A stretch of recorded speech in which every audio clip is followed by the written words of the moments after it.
Là, on est devant un personnage totalement miraculeux. Héroïne de la Deuxième Guerre mondiale, elle est la mère supérieure du couvent de Malétroit en Bretagne. Elle réussit le tour de force de cacher les parachutistes anglais, les résistants, des juifs, mais elle ne s'arrête pas là, elle a aussi le don de bilocation, c'est-à-dire elle est sur plusieurs champs de bataille à la fois.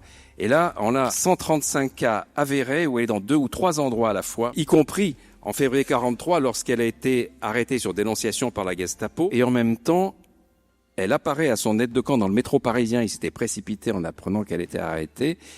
Et il lui dit « Mais vous êtes évadée ?» Et elle dit « Non, je suis en train d'être torturée, mais il faut que tu pries très fort pour moi, sinon je vais être ramené en Allemagne ce soir. » On a son témoignage de Paul Labute et on a aussi le témoignage à son procès du gars de la Gestapo qui l'a torturé, qui était un Français, et qui dit « Il y a des moments, je pouvais lui faire les pires choses, c'est comme si elle n'était pas là. » Elle n'était pas totalement là.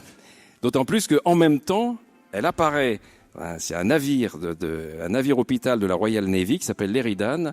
Il n'y a que des marins bretons qui voient, le navire est bombardé par un navire allemand, et ils voient une bonne sœur apparaître, et leur dit « Tenez bon, vous ne risquez rien, vous allez gagner, vive la France !»